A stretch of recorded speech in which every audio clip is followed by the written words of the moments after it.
So LukaNation, this might be one of the most difficult intros because first I got to give a shout out to my co-host, man. The big 4-5. It's like Jordan coming out of retirement. That's it. It's a Jordan. big 4-5 birthday. Oh, and great. man, he's wearing the 4-5. It ain't to play games on you. Happy birthday. I've learned so much from you, man, this year. I got to tell you. I'm very excited for what the future holds. I wish you and your family the best of birthdays, health, wealth, and happiness. And I know on behalf of LukaNation, they love you, man. You're a generous guy. You do giveaways all the time. You help people. You answer their questions. And I hope today you take a moment to realize how beloved you are by the hobby. So just, before we get into introducing my guest, it's my co-host birthday. And I want to wish you a really, really, really happy birthday. I appreciate that, man. Listen, I've told you what I'm doing. And for LukaNation, if you haven't heard, I'll give 2 minutes on it, and then we can get right into this guy. And I'll give you my birthday resolution, which is based on our guest, Spinitron. That my year 45, I'm going to do something based on this guy. So when I was a kid, did I talk about this yet on the show, Andrew? Rad? I don't know if I did. But when I was a kid, I didn't. All right. So when I was a kid, VHS movies were huge, right? And yes, they were not huge to grade and flip, bro Namath. They were huge to watch. They were actually things that we put in a VCR and we watched them, And there was one movie that kind of shaped my youth. And this is really sad, but it's a BMX movie. In the 80s. Yeah, Debbie Does Dallas. Exactly. In the 80s, BMX bikes were huge. But it was an organic huge, not like F1. It was like real. People actually loved it. They rode bikes and they tried to do bicycle jumps and tricks on their bikes and all kinds of stuff, pegs and dice. And it was like a cool thing. And anyway, a movie came out in 1986. It never actually made it to the theaters. It was only a VHS movie called Rad. It's a BMX racing movie, Rad Racing. And there were some decent stars in it. Talia Shire, who plays Rocky's wife, Adrian. She was also in The Godfather. And Lori Loughlin, who everybody has heard about in the news with the college scandal. She was from Full House. She was like the female lead in it. So there were some decent names in it. And anyway, my brother and I, we'd rent that from the movie theater, from the video store, the local video shop before there was Blockbuster. Every time we went in. It was literally every time. $3, here you go, we'll take it. We should have just bought the video. We probably read this thing 100 times. I've seen this movie over 1,000 times. Easily. Right? Great soundtrack. Send Me an Angel. Good song. You guys know a nice little 80s song. Anyway, it's never in the theater. What's going on here, but no, but I'll talk about Spin. Great to have you, but it's my birthday, so I'm take 2 minutes. So, because it's a cool thing, man. It's every once in a while, I think Andrew is right. If you do the right thing, the sun will shine on you one day a year. So anyway, I'll get there. So I watched this movie many times. I made my wife watch it. She thinks it's horrible. But anybody who knows me has had to watch this ridiculous movie, right? I'm on Instagram, which I never would have been on if not for this podcast, if not for you guys, because I'm not on Instagram. I created Instagram for the cards. And this weekend, an advertisement comes out for something called Fathom Events. It's like a movie thing, right? Where they do these events in the movies, question and answer with people, you name it. And I see Rad. I see the guy jumping with his bicycle. He's racing. I'm like, what the hell is this? Like, obviously, this is targeted for me because no one else has ever seen this movie. And it says one night only, 35th anniversary, back in the theaters. So I'm like, oh, I got to go see this. When is it? When's the event? And I click on it, 7 p.m. tonight. My birthday. The stars align. My poor children are now going to be subjected to 2 hours of the worst 80s movie to ever exist. Anyway, that's what I'm doing to celebrate my birthday. So that's 1. 2, my resolution. I am going to post more on my page because we have enough content. We have enough stuff out there. We have enough stuff to talk about. And our guest today, it'll be a great lead in to chat with him. He has one of the best pages out there. Forget about the best collection. We were just talking about how I don't know where you find the time to make these posts. They're all informative. They're all valuable. You're not peddling your wares. You're not trying to get people to pay. It's just your thoughts on the hobby and that kind of stuff. And I'm going to take a page from you, Spin, this year, and I'm going to start doing a little more of that on my Instagram page as well as my birthday resolution, if those things exist. So without further ado, go ahead. It's very journalistic. It's amazing. It's what I think a journalist should be. Very objective, very informative. That was an amazing intro. I can't wait to see some of the posts you have. Because I remember one of your posts was a video of your your Jordan size 22 shoes. But without further ado, an intro like Cage can only do. Yeah. Spinitron. No one knows. It's an urban legend. Welcome to the show. Tron? It's so good. Tron. Okay. Tron. It's good to have you on the show. Welcome back. Yeah, thank you so much for having me twice in a year. Thank you, guys. Can't believe it's only twice. We got to have you back again. Quick it in and speed it up, man. People love you. People really love you. And we talk about this, right? I mean, I'll say I'll shout it from the rooftops. There are very few people in the hobby who are as universally respected as you are.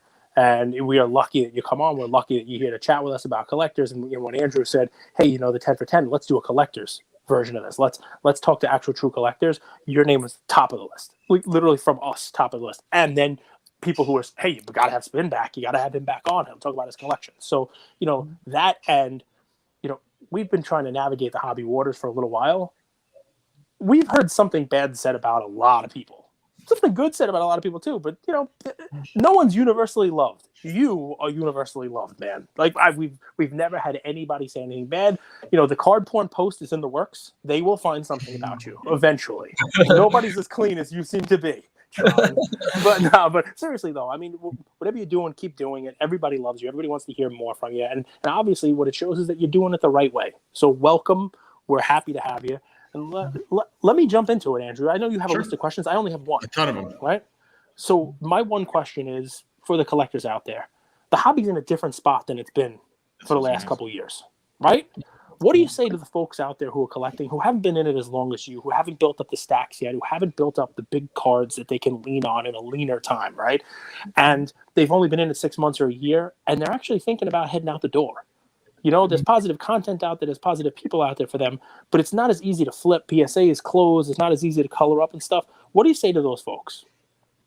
Yeah, I mean, right. I think hobby is evolving very fast in a very fast pace rhythm. And I think it depends on what you're going to do, like in this hobby, right? You need to be, at least to yourself, it has to be clear what's your goal. I think it's very rewarding to the guys who are more patient, more mid to long term, because within the short term sometimes it's noise, sometimes it's just case by case. It's easily lost in the shuffle.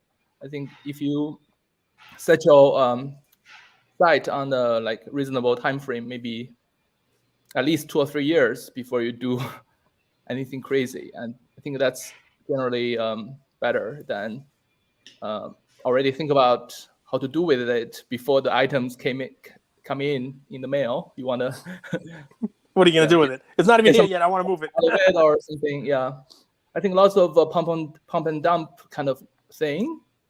I mean, it's in some sense it's good and keep hobby active, get people involved, but also sometimes you feel like every card is basically says on sale and sold very soon after. Sometimes makes you wonder, are these guys really into hobby for the right reason or not? It's funny. There's a general, I'm picking up a little thread here, and this is an important one, is patience. Think about everyone we've had on. MC Sports Cards we had on a few days ago. He's been in the hobby since he was 10 years old. Here he's 26, no breaks, right? He's just been patient. He's been in the market. There's a great quote, time in market is better than timing the market, right? Because a lot of us try to time the market, but it's really the time in the market. How do you develop patience, right? It's scary when you put in let's say $1,000, and in 6 months it's 500. It's easy to say preach patience, and that could be applied to any amount, right? 10,000, 5,000. I'll butcher a Buffett one, but Buffett said the same thing about the stock market. It's something like, the stock market is the greatest mechanism for transferring wealth from the impatient to the patient, or something. I'm totally butchering the quote, but there is one. I don't want to leave the camera here and find the quote, but trust me, there's a Buffett quote that's the gist of it. Is that just the demeanor? Is that just the person, Spine? You're even keeled. MC, very even keeled. Kevin, they have this theme. Or did you learn that? Were you a gambler early on in your life and you're like, this isn't working, let me try patience? Yeah. I mean, I think because I also try to time of the market a little bit, right? For example, because I think the market is too high. In order to get in good stuff, sometimes you have to let go some stuff, sometimes unwillingly, Right? I sold some stuff over the past maybe a year and a half. Try to obviously sell things when things are like in discussion, like sell some LeBron cards when LeBron is about to win a ring, or try to sell some Mahomes when they were competing for the championship, right? Something like that. Or and also there's a huge Kobe PMG card I sold during his Hall of Fame event.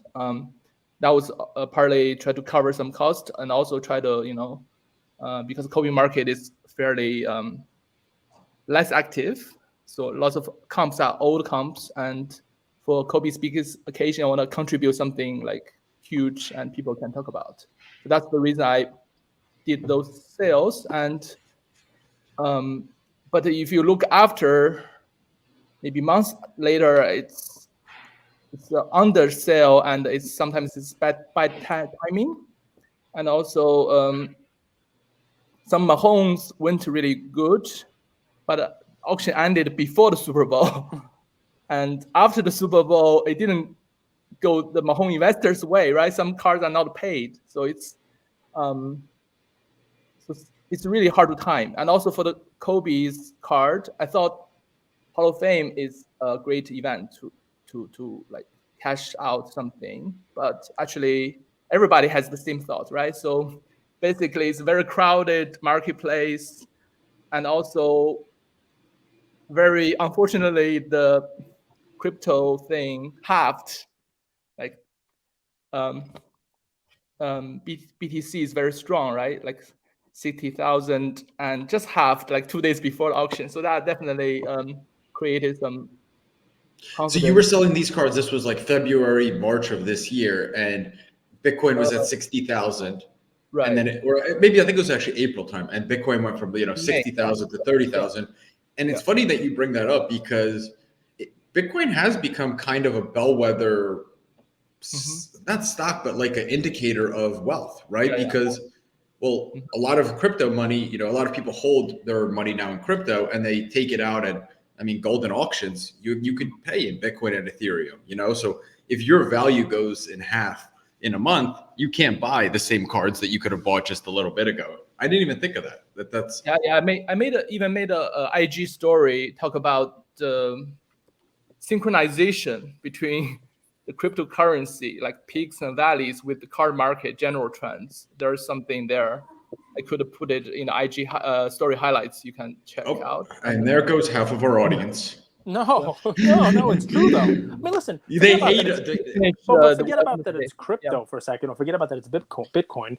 It's where people have made money, and if people have more money in their account, they could spend more on cards. Think about it. If it were anything else, if people had a store of graded ticket stubs, and they happened to be peaking at the time you were selling your PMG, and that was this crossover, people would have more money to spend. It's just another store of values, another store of wealth. Although I will tell you, the people who are spending big money on cards and the people who have Bitcoin, they're probably the same type of market, same type of audience. That's kind of why we see so many people. Even Top Shot's taking crypto now as payments. So it's it's so funny too, because it's funny, you're talking about it, you're an expert on it, you're posting about it. But if you just go back 2 years, right, 3 years, it's not something you would have ever even had to take into account, right? The hobby pivots and changes so much. If you were thinking, hey, I'm going to take advantage of 2018, who knows, Mariano Rivera in the Hall of Fame, or whatever it might have been at that point in time, you're doing all the math. You're not thinking to yourself, oh, you know what? I gotta check what crypto is trading at now to see whether or not it's the right time to sell this. Like no one had that in their brains. What about stock market? What about the stock market? Although I think at the time of listing, there's another point. Like the conventional wisdom right now is like because auction house and also big auction platform create all the social like waves, right? They have fireworks, like holy grails, batch after batch, and record prices everywhere, and which drive people to try to cash out something might be life-changing to them, like have a different lifestyle or have fun to chase the cards that they really want. but also the cycle is so long. Like you have to negotiate something beforehand, send it over there. If some overlap, there might be a timing like space out, and also run the auction, which is 4 months, like 3 or 4 weeks, right? And then there's a collection period for payment. The whole thing is like a quarter of a year long, and sometimes it's impossible to time, I think. And also sometimes I found the sales are not so great, right? It's much easier to just connect on personal basis. Maybe you can ensure where things go, and yeah, I think it's sometimes you have to think about efficiency of things. Yeah, That's an interesting point. I didn't even realize because I don't play in that market, but it like you said, it takes a quarter of the year to sell one of these big cards, right? From door to really getting paid. mm-hmm. That's very interesting, and there's a lot that could happen in that time period. Yeah, Do you sell? Because I think of you're kind of like the macro economist of the hobby, in my opinion. Like you're the McKinsey group of the hobby, so to speak. Have you started selling through your Instagram? Have you started looking at other ways to move inventory? Right. I definitely experimented a few venues, and I didn't sell to take money out of the hobby. Usually, I already committed fund to the new acquisition and to cover my costs, make a little bit flexible. So I try to move some stuff. Sometimes it's really rare stuff, which I might regret later. But yeah. So recently I sold some stuff privately also, but I did experiment all the major platforms. I think there are pros and cons, and it's definitely hard to predict anything. And I'm not so lucky. I don't have like life-changing sales, and also I'm not willing to let go those pieces. So it's yeah. But it's Well, listen, fun. you just kind of touched on it, right? The other side of the collecting spectrum as well, right? If you keep like paying very hardcorely, but when you change your role, you see, okay, the demand is such and such. Maybe some of the hypes are not real, or just some circumstantial situation, and you can just chase your cards accordingly. I think I at least aim to be on the seller side once in a while, like once every 2 years at least, to test the market a little bit. Yeah. So 2 good topics there. One is community, which is every collector has hit on that. Because look, if you don't want to wait 3 months, if you've built up enough of a community out there, who wants what. If you're ready to move something, you'll build that. We can talk about that in a second. But I think more importantly is something that you just touched on, which is being on the sell side every now and again, right? And what that does for you. Because if you don't sell your stuff, if you don't dip your toe into the market, if you don't, look at what's out there, you're reliant on external comps, you're reliant on the puffery, you're reliant on the hype cycle,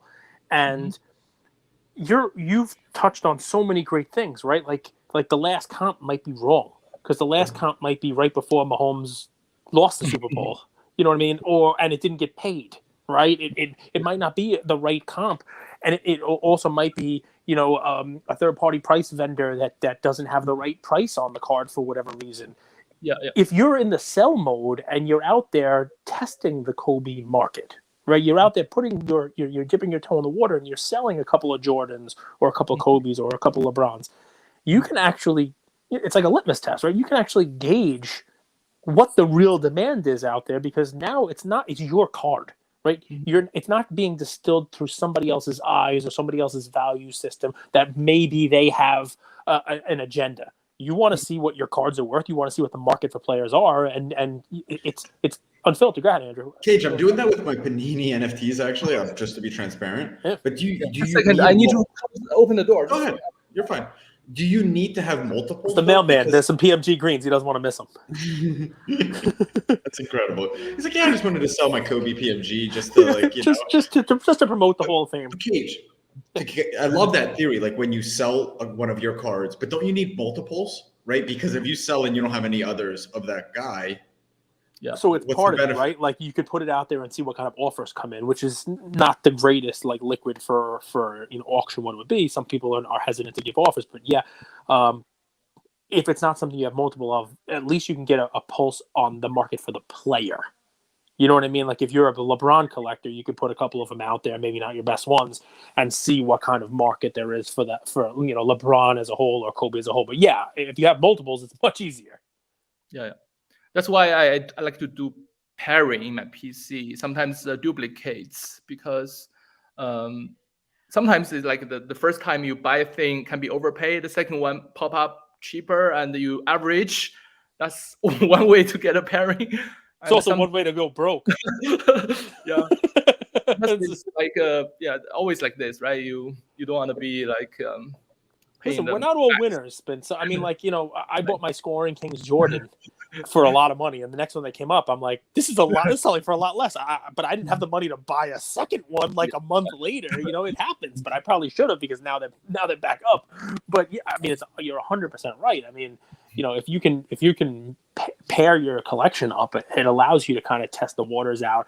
And, hopefully if it goes up, you can sell one, cover your costs, and keep one for your collection. It's a cool way of doing stuff. If you're a LeBron collector, buy 2 LeBrons. If you're a Jordan collector, buy 2 of the Jordan. Well, I don't know if you know this. I mean, Spin paired his Jayson Tatum with 400 other Jayson Tatums. I think he has the entire National Treasures and Flawless set of Jayson Tatum in his rookie year.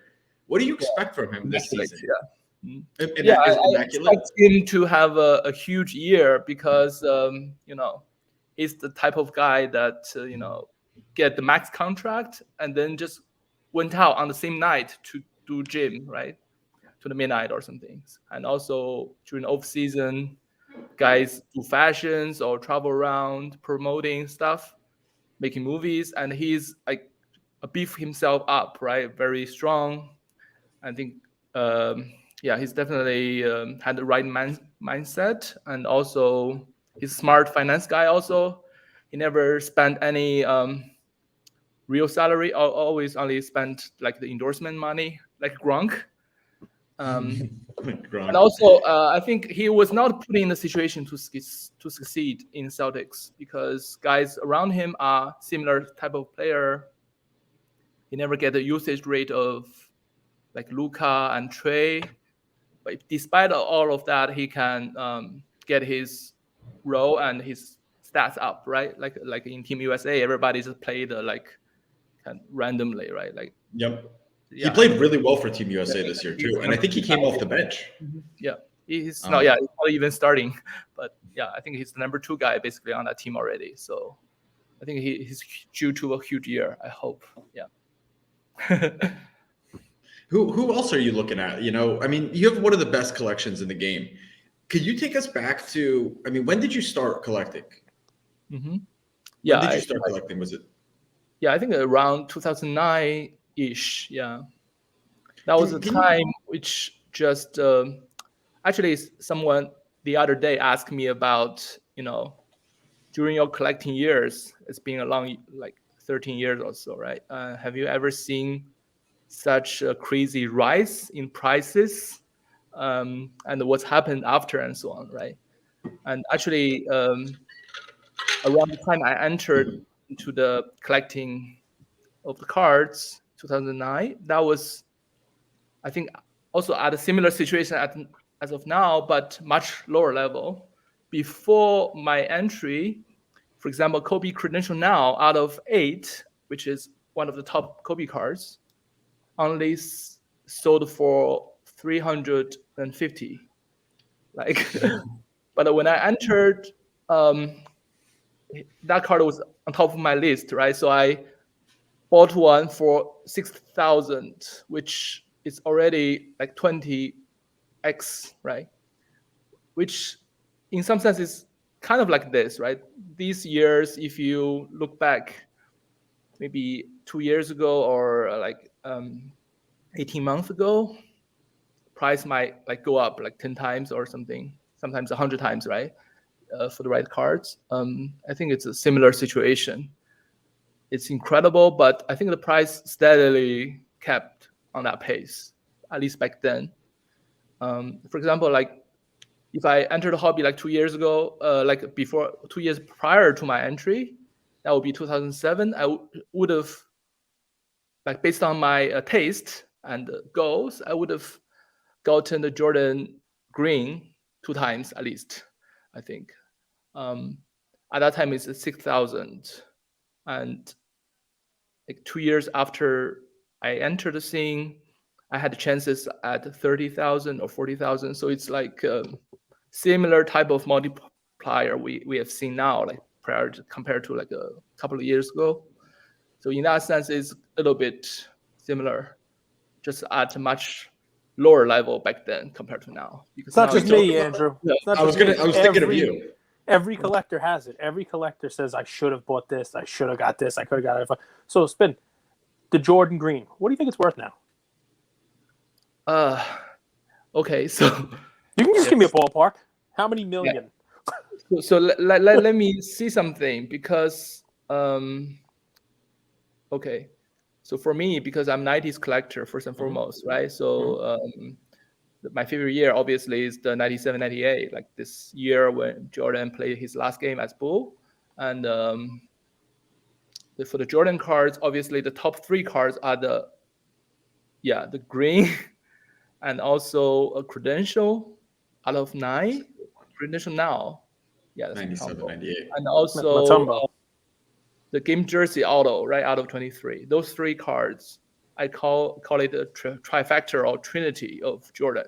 Basically, the top 3 Jordan cards to me, at least for the 90 period. But game jersey auto sold fairly frequently. I think once every couple of years, or sometimes like so far it sold 4 times this year already. Like within. Is that the one that just sold? The one that just sold with the 8.8 for how much was it? 2.7. 2.7. Yeah. So I think that card was advertised well because it was captured by a hobby film, and it's kind of a very deep dive. Sort of like, it's hard to say whether it's ads or it's just some, in-depth look of the card, which obviously appealed to some higher echelon of buyers, right? Use that, tap into that kind of potential. So what I want to say is like, because those cards are so rare, they sell alternatingly, right? So you cannot never compare the green sale, which was like at least 1.5 years ago, and the recent game jersey sale. And the price obviously is on the upward trend, so it's hard to say which one is better. But historically, green always sells twice as game jersey auto. So I think green should be 4 or 5 million, in reasonable condition. How many of them do you have? 3? Right. As of now, only Kobe green. Yeah. So, but here's the fun part. Did you not buy it because you remembered back and said, oh, I could have got this for $6,000? And when you had the chance to get it at 40 or 50, you're like, I'm not buying this for 40 or $50,000. Yeah, that's like a mental block sometimes. Yeah. Andrew doesn't get it with me. I have it all the time. Like Tom Brady SP Authentic. When I came in the hobby, I passed on those at like $3,000-$4,000 every single time. And I look at it, then it was like 10. And I'm like, I'm not buying this for 10. I could have bought 3 of them for that price. In theory, that shouldn't matter, right? You should just analyze the investment today and see how much risk reward is. In theory, like Spin said, it's a mental block. It's an irrational fantasy hatred. There are people out there in fantasy that I will not draft, even though I know they will win me a fantasy league. It's one of those kind of things. That guy burned me once. I missed out on it. But yeah, imagine you would have bought the green. Who's that guy? I haven't played fantasy. I'm terrible at fantasy. But you understand what I'm saying. And Spin's like, I passed on it at 5 or 6. And then I passed on it again at 30 or 40. What was I thinking? But you see that in the Bitcoin world too. Like I should have got Bitcoin at 200. I should have got it at 3,000. Oh, I should have bought it at 7. I should have bought it at 10. And then it went back to 7. I should have got, that people do that all the time. And then you look back, you're like, if I bought it at any price, I would have been good now. The goal is to make money, not to find the bottom. Spin, I think what's cool about you is you have a really interesting sense of humor, right? Like, do your close friends say that about you too? No, my wife didn't think I have. All right, fine. Well, let me tell you why I think that. So look at this card. So, and I'm going to read the caption here. So, it's amazing. Todd Fuller was an academic All-American, so good to receive a scholarship to study math in the University of Oxford in the UK. But he chose a basketball path to become a bust, selected in front of Kobe Bryant in the same draft. To give him credit, though, He got summa cum laude in applied mathematics in 1996 when he graduated from college, and he finished a master's degree in analytics after playing 5 years. Todd Fuller has a PMG though. Yeah. That's why he's relevant. Forget about his summa cum laude. He's got a PMG, Todd Fuller. Yeah, I think some of the guys are really. I think he's all American academic or something, some title. I think it must be really good. Yeah, academic All-American. Yeah. What a waste, though. Think of if you could replace the Todd Fuller PMG, who would you put in now who didn't make the set? Yeah, I think all through my collecting period, I never thought about investment. So the cards I have are perfectly matching with what I have in Kobe, because those super scraps, although they are like random guys, but if you look at them, they are all like Kobe's rookie class. Like it looks really good, like or final matchup with Kobe or something. So what you're saying is LeBron for investment, right? I should have, if I investing, I definitely pick up some guys, and also all the numbering out like 1 out of 100. So basically, I let the fate or the frequency to determine which cards to pick up instead of actively try to make a good acquisition. Depends on opportunities. So, but at the end of the day, it's still maybe it's not optimized with what I put into, but still get rewarded a little bit, right? Because I still have some of the good cards, like which the market now is like recognizing or welcome. Like people are like chasing those. Yeah, well, you definitely have a few that people are chasing, 100%, which is awesome. I mean, and you're a Kobe guy, right? So it's good to, the Kobe fandom is rewarded, but it's not like you came in the 90s and you happen to collect Kobe as a rookie and just held on to it, right? You came in 09, right? You came in 09, 10, you've been building up this collection after the fact. And Kobe was already, an NBA god and legend, So is that something you might tell folks, who are coming in now, who can be patient, who can kind of stay the course? Would you still recommend you stick with blue chips? Do you have like a 50-50? When I get really super fat around the holiday time, somebody tells me this like 30-40-30 thing about like carbs and fat and like calorie intake or something. I don't know what it is, but do you have one of those like Clearly magic? hasn't stuck. No, the only thing that sticks to me is bacon. Bacon sticks right to my ribs. No, but so do you have like a magic formula like that? Like where you say, all right, here's what you do. Right, 40% of your portfolio's got to go into blue chip guys. If you're a basketball guy, put that in Jordan, Kobe, LeBron. If you're a baseball guy, buy some mantles and whatever, And then 30% of it can be buy the young studs that have already started to run up. Your Lukas, your Mahomes, your Giannis, and then the other 30% go ahead and prospect, right? And Tatum can kind of straddle that line for you. But go ahead and prospect on like a Bowman Chrome of some rookie on Tampa who might be the next big thing. Jayson Dominguez from the Yankees, or in the basketball world, whoever the overtime elite guy is going to be in 3 years from now. So I mean, do you have like a magic figure, or it's all fate, it's all heart, it's all gut? How do you work, man? At least for me, I think it's good to have a main structure, right? My main structure is Kobe and some pairing. So if I have a good Kobe cards, I try to expanding subset around the cards. So I have this main structure there, which I think Kobe is very solid as a kind of investment or place to put values on. Although I never think in those terms, but I know that those are like not indulgence or just not irresponsible kind of allocation or something. So that's first, and then I think if you look at all the big sales right now, right, like those $1 million sale or plus, those cards are already bought like 2 years ago, 3 years ago at 100,000. So big purchase gets rewarded later. If you just spend like 2,000, there's very small chance it can be rewarded hugely. So maybe it's good to just, if you have the means or you want, you can put some into a few big ticket items, maybe 1 or 2. So that's what I did. And also, as you said, it's good to prospect a little bit, right? Because people sometimes lamenting the fact that, Chris Paul or this guy, like very well established, Wade, has top rookies which are much cheaper than current red hot guys, right? Because nobody care about those guys who are at the end of their career, or but people are always glued to the current situation, like I think that's the current culture, right? People change their opinion on weekly basis, right? Like Rogers, 1 year is worst game of the year. The second is right on track of MVP. The whole 2 games is already done, right? And then Herbert is like already back and so on. So it's magnified in NFL especially. So so there's definitely more lively and more potential in the newer rookies compared to the more like solid, all achieved. There's no basically some kind of livelihoodness in the cards.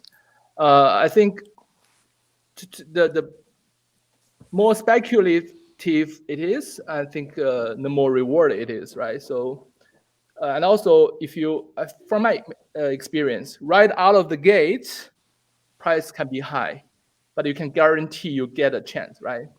And then after a while, before the player really assert himself as some kind of franchise player or like universally loved among collectors, investors, there's a period where the price really low. I think that's good period. And also, I mean, just to give it 2 examples, Lamar Jackson and Kyler Murray. Lamar Jackson had an MVP season, his cards went up, and then he didn't have a bad year at all, but he was out of and now there was a little bit of a time period to actually buy Lamar Jackson if you're a believer in him, right? So that's a great example. Yeah, and also even for Luka, I think people are keep cashing out. I think it's a good chance to buy, right? And also, for example, for me, like I like Prizm Gold. I got a lot of them on the first year. But if you really like that kind of set or that kind of franchise, if you think of that way, and you should keep following the top rookies along the way, right? If I did that, I would have got Kawhi and other guys like Butler or those. But instead, I just chased right out the gate. Although opportunity is there, prices are low, but I got like the lottery picks set, which is nice, but not the best rookies. The price dipped afterwards, but in the long term, it's also going up. So you should, I think, if you're in the hobby for a little while, you know the general thing. Yeah, like there's benefit of getting it. The opportunity, like if you want to get a Luka now, is like very high, basically. So who are you going after now, Spin? Tatum. Yeah, I mean, I haven't paid attention to. I think still maybe LaMelo, maybe still good to put into, but the national treasure is so high out of the gate, right? So it's very hard. Does it bother you that it's not game worn? It's not even player worn? Do you care? Yeah, I think I made a certain post on the Instagram saying that because it's the COVID era, right? There's logistic thing involved, right? Panini assume they cannot send representative to meet those guys, right? Basically like traveling agent, which is not ideal. And also there's no, I assume there's no rookie photo shoot, everybody like crowded in the one closed roof. So they have to send player things and they receive them back, cut them up, make the card, send out to have on-card auto and come back, like 2 cycles, which is quite impossible for to meet everything to be like live, not redemptions. Yeah, right? logistically. Too many redemptions, the product has no value as a long-term unopened wax investment. So yeah, I think there's some balance drawn there. Yeah, I think we hope at least when we're back to normal, I think we still have material which at least are player worn, right? But for the rookie, I think historically rookie cards are always player worn instead of game worn, because that in some sense is right because it's rookie card, right? It shouldn't be like already experienced in games. Right. It's not a rookie if you got a game jersey, game one jersey. I get you. I understand what you're saying there. Yeah, man. I mean, so we got to ask. I mean, you're a collector. You got a great collection. It's funny. I want to ask you about Fanatics, but with the big lead in, because I kind of already know what the answer is going to be, right? If you're collecting the right stuff, it's almost something that doesn't matter. I mean, you have precious metal gems. You have all these great cards from companies that haven't held the license for a long time. Player Showcase, is another. You talk about 2012 Prizm Golds that you have a stock of. Which, by the way, if you have a Shaq, I might want to steal that from you. It's never going to be, it's never going to be, really sought after. But I'm a Shaq guy. I know he wasn't playing there. But anyway, so the point is, those are going to be iconic. If you have iconic cards, if the license changes hands, that didn't make PMGs less iconic. It didn't make, exquisite autos less iconic because the license wasn't there. So I guess it really just matters what you're holding in your collection. But what do you think? Just without getting into it, because it's a long way off and who the hell knows what's going to happen. But what's your initial thought as a collector about the Fanatics news? Yeah, I think those guys are very smart because the market obviously goes up like 10 times, right? But valuation, for example, for the PSA sale and other stuff, just based on the current market. So it's definitely, so they came in, offered 10x for the previous license fees, and those league and the player association, they think, okay, wow, we get a huge stuff, right, at hands, and they jump on it. But actually that's just the market, and the market has keep going. So yeah, that's definitely a strategic power move. But in terms of what you just said, I think all the classical things remains classic, and also Panini will be hugely missed because a lot of newer collectors, Panini are their basically 90s or exquisite, right? They have people sometimes trash talk about Panini have these ugly sets or overproducing stuff. But if you look at 90s or exquisite era where Upper Decks, it's a similar stuff, right? The good stuff only few and far between, and lots of generic nonsense. So I think top stuff will be strong. And also, yeah, I'm a little bit worried about the new player. They think they want to basically take everything, every slice of the pie, cut out the middleman or hobby shops and all the grading or everything else, like reselling.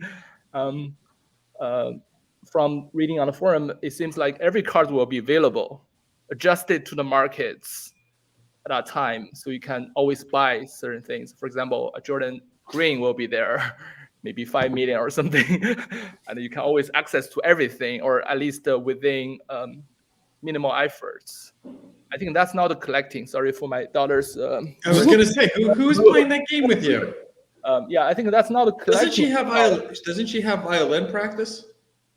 Yeah. You guys don't know, Spin's family is incredibly talented. So like, you're gonna hear, she's gonna be a professional violinist one day. You're grooming some amazing kids over there. Right. I think here, in Berlin, the school want the kids to have like musical education. So that's part of the curriculum. Yeah. They do that here too. They play Mary Had a Little Lamb on a thing called a recorder. This little little flute type thing that cost me $3. It's very different than the violin your daughter's doing, I'm sure. Your ears will bleed less. There's a good concert going on, so I'm also looking forward as a casual, looking forward to his movies. Yeah, hell yeah, 100%. Well, I mean, listen. So, if what you're saying is, without cutting you off, about the violin. Collecting, and this is what we're talking about here, part of it is buying that pack and having a chance, and it's like an equality, right? Almost Squid Gamey, right? Everybody has a chance. We're all equal here, right? If I spend my money on a pack and you spend your money on a pack, you could get that Jordan PMG green. The odds are not in your favor, but you could get that for the price that you're paying. Same thing, right? I buy a box of National Treasures.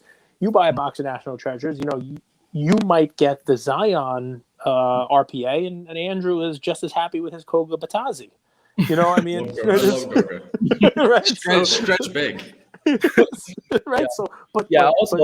I I also try to engage my family with a little bit of pack opening, like to know this is a very important part of the hobby. Like every cards I have are from this kind of pack opening by someone out there, right? So, but it's very hard to do it very large scale. So I do some maybe one Natural Treasure box every year, and maybe a little bit of Prism, and also some Pokemon. They are like cheaper somehow. Yeah. Although the reward is not huge, but it's kind of like just involved in the kind of a pack opening experience. Yeah.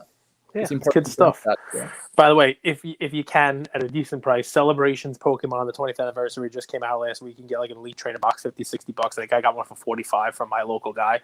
Such good stuff in it. Like not all worth a lot of money, but like every pack had like a cool little throwback, like an old style one. So if you happen to want to look at something open with kids, if you have a kid who watches Pokemon, even if they don't collect the Pokemon cards, it's cool little, like not expensive rip, easy to go through. So I love that. And I do the same thing. It's been with my son. I open cards every Friday. We try to open something. But if what you're saying, I mean, I don't know if that's going to come to fruition, but you're saying Fanatics is going to create the cards. They're going to have a set of cards. Let's just say, for example, they have the Fanatics PMG.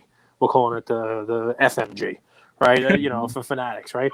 But what you're saying is they're going to create the card, and then they're going to sell the card on their own, what I call it secondary site, but it's the primary site, and it's going to be stair-stepped. It's going to be, okay, if you want the Goga Batazzi, it's $12, but if you want the Michael Jordan, it's $5 million, and then everything in between. So it's accessible to anyone. You can always buy it, but you can't get it in a pack for $5. You're just, it's up there, it's there. We made the card, and if you want to spend $5 million on the Jordan, go right ahead. It's there. Is that about right? Yeah, but I think they also have like the pack kind of thing, right? You can also buy it. It's everything in between and so on. But also, I think the breakers, they ideally want the breaker to be on their site, right? Grading everything. Yeah, I think to me, the allure of the chase is like the cards are not accessible. They are out there. You cannot find it. Yep. I think that's more important than, okay, this card is there and just adjust it to the market price, and you can always have it somehow. Then it's just a stock, right? Like the what makes this a hobby versus a stock is the liquidity. If I want to go buy Amazon stock, I just go and buy it, But there is something about, I want to go find the best card.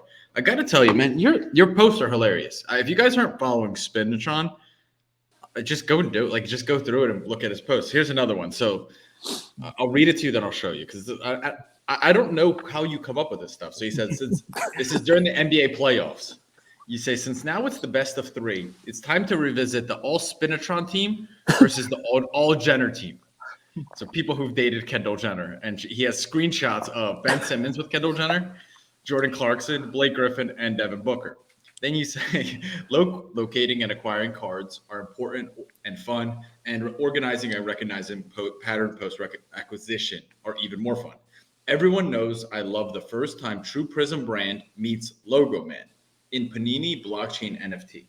So here's the post. Talk to us. So this is, guys, so you're listening here. This is someone who owns a Kobe Green PMG, one of one Jordan exquisite, right? Kobe, like just insane cards, insane collection. But then you also went and you did Panini blockchain and NFTs. Why did you do that? Usually the hobby is at ends. You would be excommunicated from the hobby if you didn't have such an amazing collection for even thinking of doing such a thing. Okay. Again, yes, because I think I really like the Prism brand from early on, right? It's kind of something I really like. And also, if you realize that I think the Prism as of now is really kind of capturing all the essence of Panini. It's outselling and out-demanding everything else. So when it came out, you realize, okay, there's no Prism with Logo Man or Shield before. So not in packs, but directly released from their official website through Dutch auctions, right?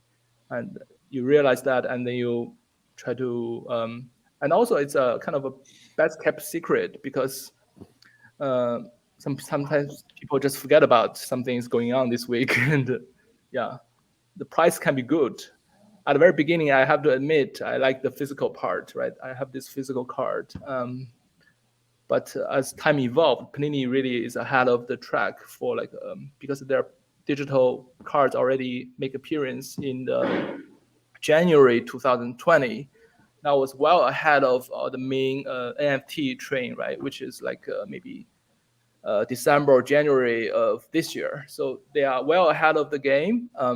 And as of now, you see that there's a real legitimate demand for the digital card already. So you basically paying for two different assets, and you might believe the digital one might even outsell the physical one down the road if they do this thing right somehow. Like they need to do it in the right way. Like, for example, migrate everything to the world that can see and search and add to the wallet and so on.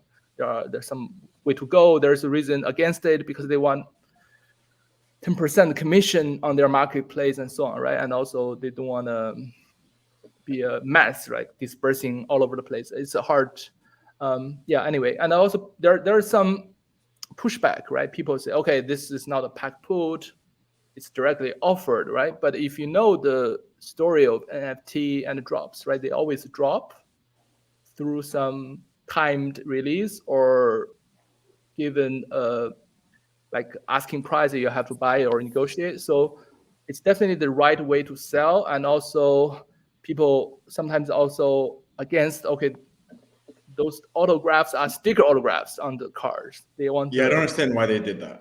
But yeah, they want the on card. But if you look at historically, all the major Prizm rookies and the veterans, they are all stickers, right? It's part of the lineage. And also, I think there's a reason for it because I think the surface is a little slippery. And also this material, because if you look at, for example, Topps Chrome now, everything is green, right? And also over the years, the chemical and those kind of texture, the ink might deteriorate and so on. So there are some considerations, and also the market doesn't seem to care because all the major rookies, sticker Prizm Black, right, sells really well. Okay, so I disclaimer: Andrew and I have a bunch. We don't own the blockchain, companion Logo Man one, but we own a bunch of the Panini digital, just the ones that are pack pulled. Because that's the other thing they changed. They did Prizm packs recently, and so you can get crap. You get. What do you think of those? And again, caveat: Andrew and I own a bunch of it. I think those are like, I think that at least I wasn't there when they released the pack, so I didn't break them. But I saw the market seemed to be very strong. Like one sale, like a Paul George, right? The Prizm out of two sells like 10K, which is crazy. Right? Which is probably money laundering, but it is what I mean, Logo Man sold closely to that, right? His best Logo Man, like I don't know.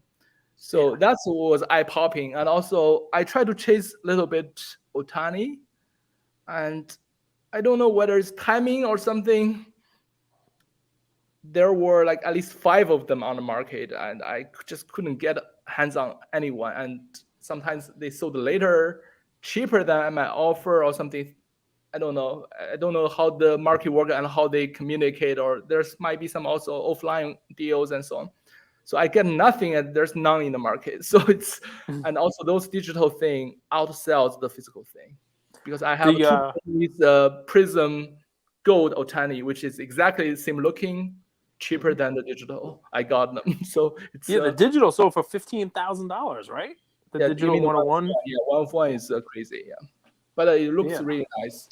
I like the look of it, and because the real 101 is like black with different like those tile, right? It's not as looking as those vinyl type of thing. Yeah, gold vinyl. That's one thing. Like I think digital thing, if it's more unique, there's no physical counterpart. I think that's really good. Yeah, and also I like.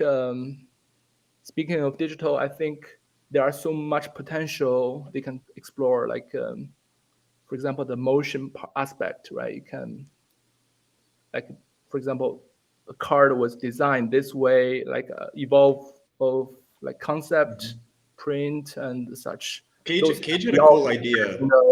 In the digital thing. Cage had a cool idea, and hopefully, Panini, I know they follow your account. They're always reposting.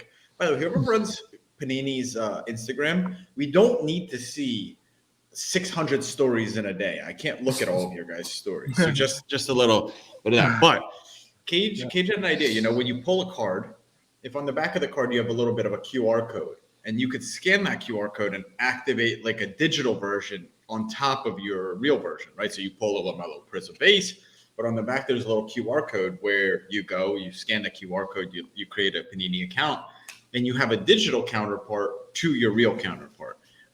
So I think that's interesting. But two, I wonder if you know this. What will happen to Panini's NBA license for digital cards, right? Like Fanatics really bought the real license, but am I saying this right, Cage? Like that's listen, blurry, it's a great question, right? Because Top Shot obviously has a license to do their moments, right? And they have an NBA license, which it didn't matter that Panini had a license. But on the digital card side, Panini's baseball digital cards, they still use the same kind of unlicensed, no team names, no nothing like that, right? So it's a very interesting thing. I mean, it might be something that will be explored legally, I would think. Yeah. For example, I think I read a memo on the Instagram saying like the NFL league asked the player to refrain from engaging into the NFT kind of program because they want a unified approach in this space. That's one thing. And also, for example, like another aspect is like Upper Deck try to circumvent this thing, right? They have this UD Supreme huge, like 4 times big wood card, which they just print the NBA licensed stuff on because it's not thought of as a card. So maybe Panini can do something similar digitally to have maybe not the shape of card or because you cannot really see the digital size, right? And maybe they can do something. I don't know. And also they are very creative because for the Otani, for example, the throwing, it's actually a shot which the logo and the number are not there. So so it's very natural, although it's not. Cage made the prediction of the year. He doesn't get enough credit because we do so much content. People can't keep up with all of our amazing. But he said Otani's not going to have more than 15 home runs after the All-Star break. Yeah, 33 at the break. He did his type, and he was like, So, he did some research. Yeah, if you look at the home run race in the 98, it's also like up and down, right? There's some drought and stuff. I don't know. And also people say if you participate in the home run derby, it tends to get a little bit down. I don't know why. That's part of it. That's exactly what Cage said. It's all numbers. I mean, I looked it up, right? And I looked at all the people who had more than 30 home runs at the break. And of all the people who had more than 30 home runs at the break, post-break, the average number of home runs they hit was 15.8. A number that will now go down with Otani's showing of, I think he only had like 13 or 14. I think he only had 30. What did he end up with? 46? 46, so 13. So he had 13 after the break. So it's just one of those things. It's a very hard to keep up that kind of a pace for both halves of the season. Could we end with giving some love to our European collectors? So like I only know 2, right? It's you guys and Croatian cards. Are there any other big collectors in Europe that people should know about, should follow? Let's give them some love because Europe is like this uncharted territory for collectors. By the way, why are there no PSA offices or Beckett offices or grading offices in Europe? Yeah, they should open in Europe instead of Japan. Okay, but speaking of that, I think it's a good spot actually. I don't know whether you guys intended or not because recently my shop owner here, it's called Kai Schumacher, and he has this hobby shop opened in 1997 or so. It's almost like 25th anniversary time. It's the only, I think there are some hobby shop in Europe, but he's the longest and from the day one. And I just convinced him to open a Instagram. It's called Hotbox Berlin, and he will be posting some stuff. I think that would unite all the Germany collector. I think I will try to convince him to feature various German collectors which are in his network, because even for me, I know there are some Berlin collectors. I don't know who they are. Yeah, so I really want to make navigation easier. Yeah, and also recently I showed my credential set, right? And the key cards are from Europe. Like there's this, it's called a Black Crow. It's called a Jen Schreifer, I think. He has a great account. He helped me with 6 credential between 10 and 20. Although later I got duplicates also, but early on he gave me a boost, like just already have something. And also the penny is from Berlin. I try to Can you after this episode, can you do like a little shout out on your story for all these guys so people who are listening, they could go to your account and follow them? Okay, sure. I will do that. And also, let me see one more. Who else? I think. Oh yeah, also Rodman. Rodman collector is also from Germany. He's very good. I think those guys they don't maintain a account as active as they should, right? But if you are long-term hobbyist, you know those player collectors, they are really thorough and expensive. Yeah. Are there any card shops in Amsterdam? Because that's going to be the collab of the century, right? We need a bleaker trading trade night in Amsterdam. You know, Why? have a little fun. What's so great about Amsterdam, Andrew? Their cafes are the best, I hear. I haven't been. I think there are. I think I heard there are some shops here and there. I need to check. There's in Greece. There's a hobby shop which has a court in the store. We just found out, but it was like opened like last year or something. So yeah, so we cannot claim Kai's shop is the only European shop, but it's the oldest at least. Yeah. If there's only one card shop in Europe, I think that's an opportunity. Right. Europe's a pretty big. I think Croatian Twin, as you said, I think he's sees this opportunity. He will have his shop somewhere near his area. I haven't visited yet, but there's some teasing content out there from his account. Yeah. Spin, leave us with word of motivation. Here we are in the hobby 2021. I feel Fanatics came in, Panini's lost the license. Cards are kind of they're not going up, they're not going down, they're kind of doing its thing. Then PSA is still closed. Beckett is run by 13-year-old boys and girls who don't know what they're doing. Yeah, help us make sense of all of this. Right. First of all, I think Michael Rubin looks like a real smart businessman, right? If he somehow raised like 18 billion to take over this space, so that's a huge boost of confidence, right? Your cards is not gonna vanish in value for sure, and the good ones will only go up. That's one thing. Another thing is, I think no matter what happens, the best thing always stays, right? Stands test of the time, and not only cards but also collectors, right? The ones who are patient, here for the right reason, they tend to enjoy it more and reward it more somehow. Yeah. And what else? I think we've seen market go up and down, but now I think it's steadily going up, and also. Right, NFL in the full swing, NBA is coming back, so the market only gets more active.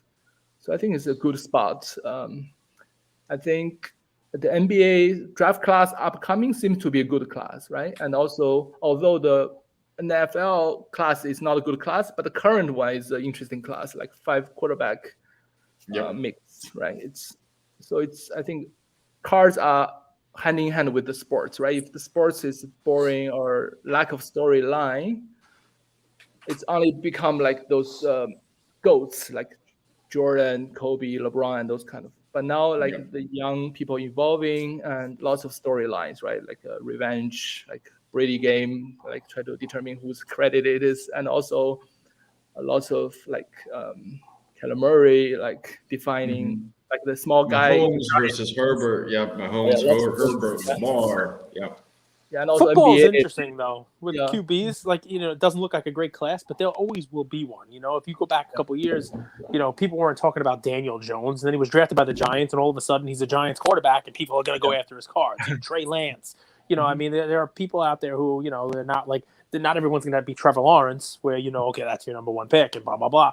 But I think with the rabid fan base now, they're always going to find somebody to invest in, right? That's, whether or not they perform on the, I mean, dude, I was loving Gardner Minshew, and that wasn't a college prospect. You know what I mean? I just loved that he had the mustache and, was energizing the fan base and stuff. So there's always something. You're right. There's always a story. There's always something to talk about. And also, one of the best NFL investor, he has the Minshew like cards still have.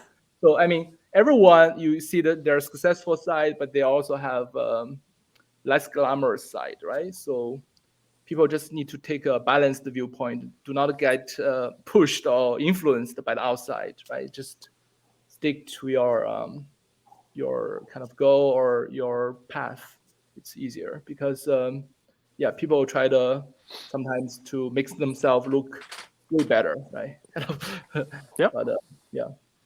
But be patient, stick to your plan, and things will probably work out. We love it. That's the and also you have to motivate yourself and have some friends who can cheer you on a little bit. I think in my work, I'm doing research. My boss told me never get too high, never get too low, right? Sometimes you solve a big problem, you get super high. You think you're the smartest guy in the world, but next day you find error. Everything is junk. So it's similar thing in the hobby, right? You miss out your dream card, you think everything's over, but this card might be bought by some flipper who will make money like a few months later. So at a better acquisition price, or maybe you have a better funding situation. So everything, you try to keep a balanced approach, not too high, not too low. Right? That's good. Yeah. Cage is a Libra, and that's like his motto of his life. He would always say that, like, not too high, not too low. Are you a macroeconomist by nature? Is that what you do professionally? Oh, okay. No, just a researcher on geometry. Research. Yeah, geometry and numbers. That's why my posts are all about those symmetries or numbers or patterns. Yeah, kind of reflect. I got to ask you, like, real quick, the economy as a whole, there's some logistics and some supply chain issues that, some people are hearing about, but I think a lot of people aren't. I'm worried about unemployment. There's a lot of people who don't want to work. Are you worried, from an economic standpoint of what's going to happen in the next 3 to 6 months? Mm-hmm. Yeah, I just saw news, right? Seeing like so many record break number of people quit their jobs, right? I don't know what those are, like the new age. It's very hard to hire. It's very difficult. Yeah, a little bit like maybe right now, maybe the government printing a lot of money and you see like a lot of funds come in, like maybe some business who does not need the financial support, but get this allocated money and they invest in some stuff, right? So that could also drive up the price of various things. But I still believe like there are still core sector of economy like housing, like various industries, electronics, and so on. I think those are not going anywhere. I think it should be okay, right? Yeah, in general, like there's definitely cycles and some crisis, some recovery, and so on. But I think cars as alternative investment generally defies the trend of the usual economy, right? So long-term view. So what I take from Spin here is he got in 2009, and had he got in 2 years earlier, on those Kobe cards, he would have got them 20 times cheaper. But you know what? And maybe a year after you bought them at 20x, maybe when you bought them at $6,000 or $7,000 or whatever it was, maybe they went down a little bit the next year. Maybe they were down to 4 or 5, but you held it, and now it's 100x of what it was, when you bought it. So I mean, basically, if we can, it's expand your view, right? Don't look at it today, next week, and next month. Have a little wider view of the hobby, and if you're buying the right stuff and you're sticking to your plan and you're doing your own research, over time it has worked out and most likely will continue to work out. But if you're looking to buy something today that you're going to double next week, more often than not, that's not going to work. Yeah, it's hard to. I think that up and down it's like if you zoom into the detail, it's like a kind of random, right? There's no model to capture that movement. But if you over long term, there's a trend which can be explained by something, right? I think. Cage, go enjoy Rad tonight. My favorite BMX biker was Dave Mira. Really? I know he passed away a few years ago, but I love Dave Mira. Yeah, and we used to BMX a little bit in my day. He was one of the hosts on that like MTV challenge. They did like the Real World Road Challenge. He was like a celebrity host BMXer. Yeah, man, that's awesome. But Spin, you're the best. Enjoy the violin. Hopefully, hopefully she's not that bad at it. You're getting lessons and stuff. Williams tonight.